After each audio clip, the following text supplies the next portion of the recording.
নমস্কার, আমি রৌনক। আমি আরো একবার চলে এসেছি পূজা প্রস্তুতি 2018 নতুন একটা পর্বে।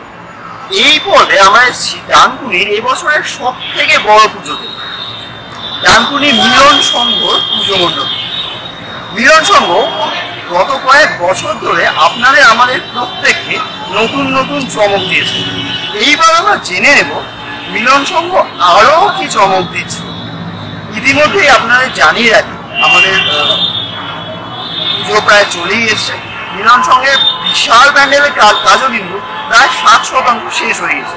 তাহলে আমরা কথা বলবো মিলন সংঘের একজন কর্মকর্তা। যেমনটা আপনাদের বললাম, আমরা আজকে এসেছি ডানকুনি মিলন সংঘ, আর আমরা আমাদের সঙ্গে পেয়ে গেছি একজন বিশিষ্ট কর্মকর্তা প্রিয়ঙ্কর বাবু, যিনি আমার অধ্যাপক। নমস্কার। হ্যাঁ, আপনি প্রিয়ঙ্কর বাবু, আপনাদের এবারে থিঙ্কিং দেখি থিমের ট্যাগলাইন হচ্ছে ক্ষুধার কাছে পৃথিবী গদ্যময়, পূর্ণিমার চাঁদ যেন ঝলসানো হচ্ছে আমাদের থিমের ট্যাগলাইন। বিস্তৃত ভাবনা রয়েছে এর পিছনে, বিভিন্ন ইন্টারপ্রিটেশনস রয়েছে শিল্প ভাবনার উদ্দেশ্য। তো হ্যাঁ, সেইগুলো আমাদের থিমের মধ্যে আসবে, আর কি থিমের মধ্যে সংযোজিত বিভিন্ন রকম ভাবনা। একটা ট্যাগলাইন দিয়ে তো পুরো থিমটাকে বোঝানো সম্ভব নয়। সেই ট্যাগলাইনটার মধ্যে অনেক ইন্টারপ্রিটেশনস রয়েছে, অনেক বিশ্লেষণ রয়েছে, সেইটা নিয়েই আমাদের থিমটা, টোটাল থিমটা। তো আপনারা শুনলেন ক্ষুধার রাজ্যে পৃথিবী গদ্যময়, পূর্ণিমার চাঁদ যেন ঝলসানো রুটি। কবি সুকান্তের এই দুটো লাইনকেই কিন্তু ওনারা একটা থিম হিসাবে, একটা থিমের পরিচয় হিসাবে তুলে ধরছেন। আমরা দেখেছি ব্রিটিশ শাসন থেকে ভারতবর্ষ কিন্তু মন্বন্তরের মতন বিভিন্ন ক্ষুধাজনিত সমস্যায় জর্জরিত। এখনো ভারতবর্ষ কিন্তু গরিব সমস্যা থেকে বা গরিবত্ব থেকে মুক্তি পায়। ওনারা কিন্তু দুর্গোৎসবের মতো এত বড় একটা প্রসপেক্টে এই থিমকে তুলে ধরছে।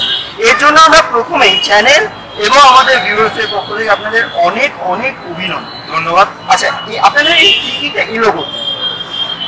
থিঙ্কিংটা এলো মানে যখন আমরা দুর্গোৎসবের বিভিন্ন আলোক ঝলকানি নিয়ে সমস্ত মানুষ ভাবে, বড় বড় পূজা মণ্ডপগুলো ভাবে, তো সেখানে প্রান্তিকতার জায়গাটা তো অনেক বেশি দমিত হয়ে যায়, অনেক বেশি অবদমিত হয়ে যায়। তো সেই জায়গাটাকেও ভাবা দরকার, যেটা আমাদের রন্ধ্রে রন্ধ্রের সমস্যা, যেটা আমাদের প্রতিদিনকার সমস্যা, ক্ষুধা। শিল্পীর কাছ থেকে যদি আপনারা শোনেন, আমিও খানিকটা বলবো এই বিষয়ে, যে ক্ষুধা মানে কিন্তু শুধুমাত্র পেটের খিদার ক্ষুধা নয়, ক্ষুধা কিন্তু আমাদের প্রত্যেকটা জায়গাতে। শিল্পের ক্ষুধা, শিল্পের জন্য বাসনা, নতুন কিছু জানার উদ্দেশ্যে ক্ষুধা। এই ক্ষুধা সামগ্রিকভাবে কিন্তু আমরা এই ক্ষুধাটাকে দেখিয়েছি। তবে মূল যে জায়গাটা আমরা দেখিয়েছি সেটা কিন্তু পেটের ক্ষুধার যে জায়গাটাই, সেটা কিন্তু আমরা দেখিয়েছি। অন্যের জন্য মানুষের যে চাহিদা, মানুষের যে স্পৃহা, সেটাকে কিন্তু আমরা দেখানোর চেষ্টা করেছি।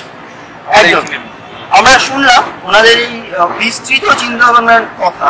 আচ্ছা, আপনাদের এই এত এত একটা ইলংগেটেড থিম, এটা রূপায়ণ কে করছে? রূপায়ণ করছেন আমাদের শিল্পী, প্রখ্যাত শিল্পী আশিস বাবু। আপনারা যারা পুজোর সঙ্গে একটু একটু পরিচিত, তারা সকলেই হয়তো আশিস বাবুর কথা শুনেছেন। আচ্ছা, আশিস বাবু তাকে এখন কি পাওয়া যাবে? হ্যাঁ, অবশ্যই। আশিস বাবুকে আমাদের মধ্যে আশিস বাবু উপস্থিত আছেন, ওনাকে আমি রাখার ব্যবস্থা করছি। আশিস বাবু, ঠিক আছে। নমস্কার। ক্ষুধার রাজ্যে পৃথিবী গদ্যময়, পূর্ণিমার চাঁদ যেন ঝলসানো রুটি। কবি সুকান্তের এই দুটো লাইনকেই এবছর থিম হিসাবে বেসেছে ডানকুনি মিলন সংঘ।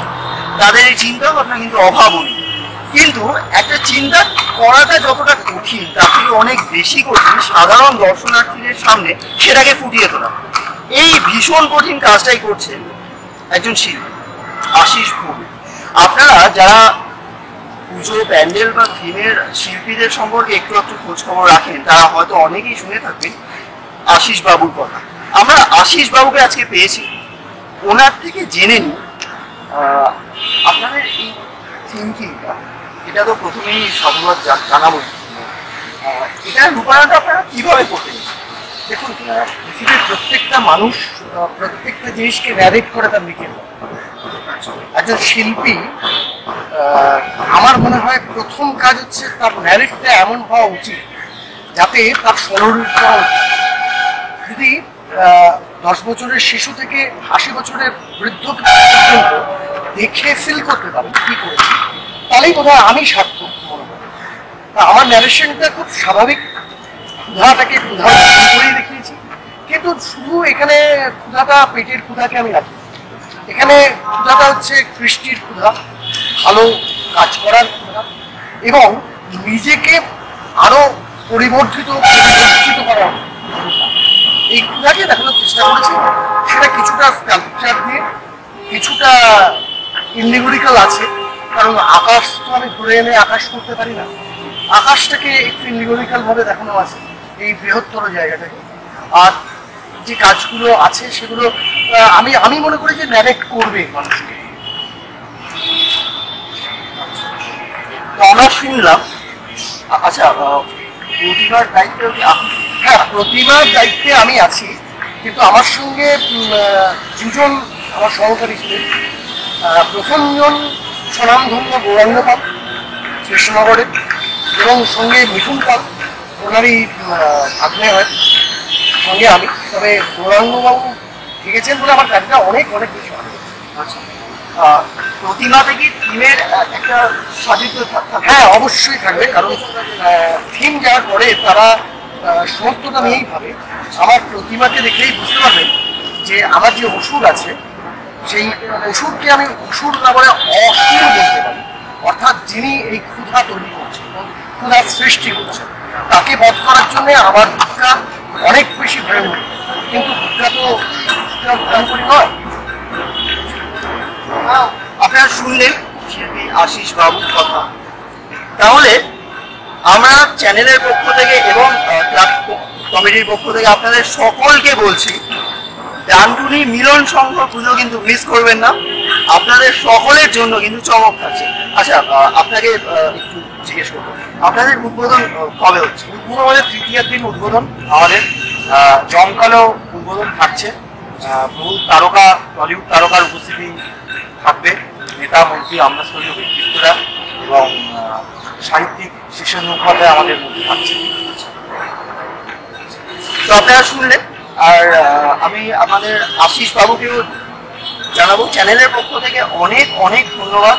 আর আমাদের ডানকুনিবাসীকে, এটা ওনারাও হয়তো ঋণ স্বীকার করবেন, এবং আমাদের সকলকে এরকম একটা থিম উপহার দেওয়ার জন্য। আর আমরা এখনো যদিও নির্মীয়মান স্তরে আছে, তো আমরা যতটা দেখলাম তাতেই মুগ্ধ। ওটা সবটা কমপ্লিট হলে আপনার মানে আমাদের ধন্যবাদ জানানোর কোনো ভাষা নেই। আপনাদেরও অসংখ্য ধন্যবাদ, কারণ কাজ করার পর সেটা তো মানুষের সঙ্গে আসার দরকার আছে। আপনারা সেই কাজটা তো আমাদের করে দিচ্ছেন, সেই গুরু দায়িত্বটা নিয়েছেন। সুতরাং আপনাদের অশেষ ধন্যবাদ। আর যারা আসবেন বা যারা দেখবেন এই চ্যানেলটা, তাদের সবাইকে ধন্যবাদ আমার এই কাজটা দেখার জন্য। তবে আপনাদের সবাইকে একটা কথা বলি, জেলা স্তরীয় কাজ, এত এই ধরনের কাজ আপনারা এর আগে দেখেননি। আসুন, কলকাতার সাথে কম্পেয়ার করতে পারবেন, দক্ষিণ কলকাতার সাথে কম্পেয়ার করতে পারবেন, এবং আমার যে কাজ যারা কলকাতায় দেখেছেন, যারা পুরস্কারপ্রাপ্ত কাজগুলো দেখেছেন, তাদের আমি বলছি তারা আসুন, জেলা স্তরীয় কাজ যে এরকম হতে পারে সেটা। তো আপনারা শুনলেন শিল্পী আশিস বাবুর কথা এবং একজন আমাদের পুজো কমিটির কর্তা প্রিয়ঙ্কর বাবুর কথা। আমাদের সকলের তাহলে পুজোর সময় গন্তব্য থাকছে তৃতীয়ার দিন, যদি সম্ভব হয় উদ্বোধনের দিন, নয়তো পুরো পুজোর মধ্যে একবার না একবার আপনাদের আসতেই হবে ডানকুনির মিলন সংঘতে, কারণ এখানে থাকছে আমাদের সকলের জন্য বৃহৎ একটা চমক। নমস্কার।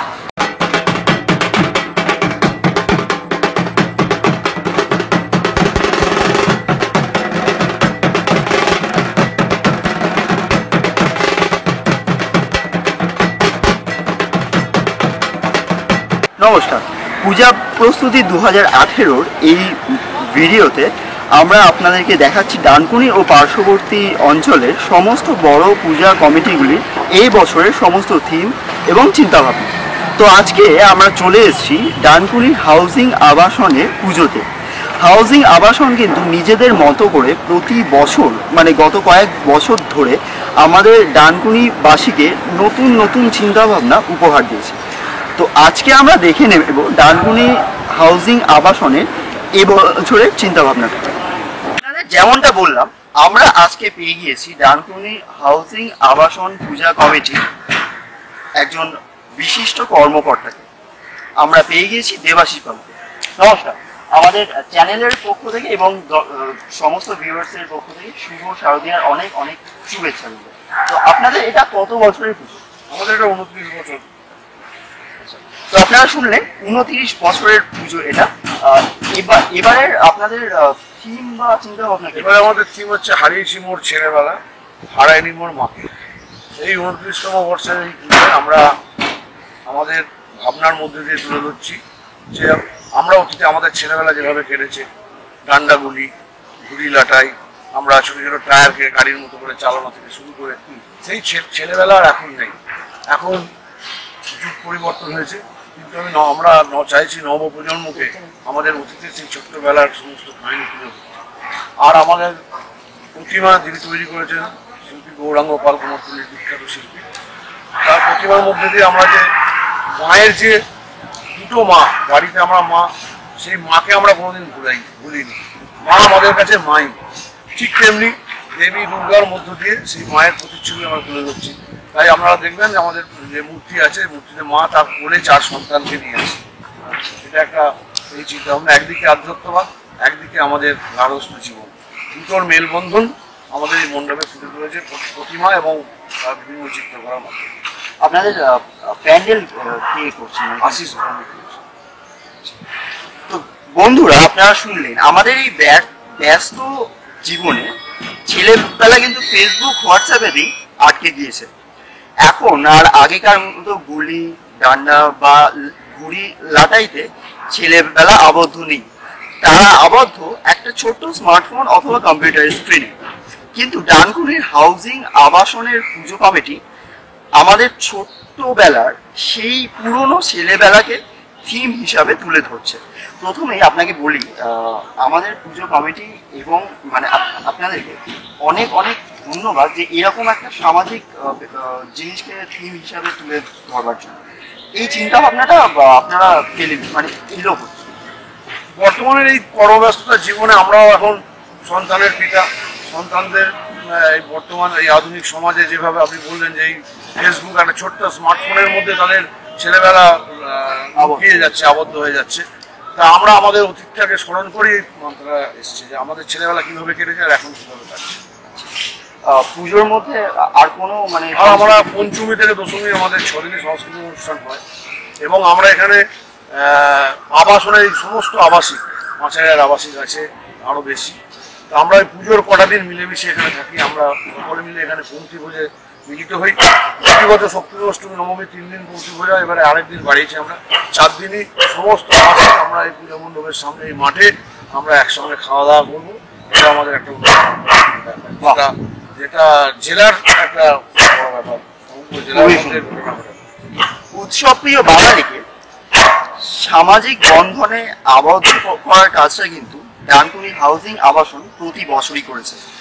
এবছরেও তারা প্রায় 5000 আবাসিক, আপনারা শুনলেন 5000 আবাসিক এবং তারও বেশি লোককে কিন্তু এক সূত্রে আবদ্ধ করছে এই আবাসনের পুজো। আচ্ছা, পুজো ছাড়াও আপনাদের তো সারা বছরই কোনো না কোনো সারা বছর বিভিন্ন 15ই আগস্ট স্বাধীনতা দিবস পালন, 26 জানুয়ারি প্রজাতন্ত্র দিবস পালন, দোল আমরা পালন করি, দোল উৎসব এখানে করি, তারপরে রবীন্দ্র জয়ন্তী করি, নজরুল জয়ন্তী করি, বিভিন্ন আমাদের ঢোকার মুখেই দেখবেন বিদ্যাসাগরের মূর্তি আছে, আমরা বিদ্যাসাগরের জন্মদিন পালন করি। বিভিন্ন সামাজিক অনুষ্ঠান আমরা সারা বছর ধরেই করে থাকি। আপনারা শুনলেন দর্শক বন্ধুরা, আমাদের এই কর্মব্যস্ত জীবনের মধ্যেও ডানকুনির হাউজিং আবাসন তাদের সংস্কৃতিটাকে কিন্তু ভোলেনি। তারা শুধু দুর্গা পুজো না, এছাড়াও আপনারা শুনলেন বিভিন্ন উৎসব অনুষ্ঠান এবং মনীষীদের জন্মবার্ষিকীও পালন করে। এর মাধ্যমে কিন্তু ওনারা আমাদের সবাইকে একটা সাংস্কৃতিক সুস্থ পরিবেশ উপহার দিচ্ছেন।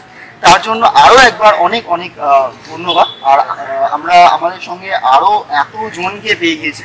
আপনাদের এত কর্মব্যস্ততার মধ্যেও আমাদেরকে সময় দেওয়ার জন্য অনেক অনেক ধন্যবাদ। আপনাদের পুজো অনেক ভালো কাটুক এবং আরও আপনাদের এরকম কর্মসূচি আরও। বন্ধুরা, আপনারা দেখলেন যে ডানকুনি হাউজিং আবাসন কিন্তু মোটামুটি একটা দৃষ্টান্ত স্থাপন প্রতি বছরই করে আমাদের সকলকে এক সামাজিক বন্ধনে বেঁধে। তো একবার হয়ে যাক। 3 cheers for ডানকুনি আবাসন hip hip hurray 3 cheers for Dankuni আবাসন hip hip hurray 3 cheers for Dankuni আবাসন হিপ হিপ হুররে বাজলো তোমার আলোর বেণী, মাতলো যে ভুব। আরে না না, হাসার কিছু নেই। আমি জানি ওয়ার্ল্ডের মধ্যে গানের গলা সব থেকে খারাপ হলো আমার থেকে বাজে গলা কারোর হতেই পারে না। কিন্তু আপনাদের এই সময়টা নিশ্চয়ই খারাপ যাচ্ছে না আমার গানের গলার মতো। কারণ 12 মাসে 13 পার্বণ থাকা উৎসব প্রিয় বাঙালির সব থেকে বড় উৎসব দুর্গাপুজোটা কিন্তু আমাদের প্রত্যেকের দরজায় এসে করানো হচ্ছে। আর অপেক্ষা মাত্র কয়েকটা দিন, আপনাদের হয়তো কেনাকাটাও কমপ্লিট হয়ে গিয়েছে। আর আপনাদের এই পুজোকে আরো আরো ভালো করে তোলার জন্য দ্য বং বয়েজ ডানকুনি ও পার্শ্ববর্তী অঞ্চলের পুজোগুলো সমস্ত খবর, তাদের থিম, তাদের চমক, তাদের মণ্ডপ সজ্জা সমস্ত কিছু আপনাদের সামনে তুলে ধরছি আমরা। তাই আমাদের পাশে থাকুন, সঙ্গে থাকুন।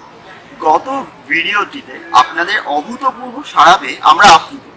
আপনারা পাশে থাকলে আপনাদেরকে এন্টারটেইন করার দায়িত্ব কিন্তু আমার।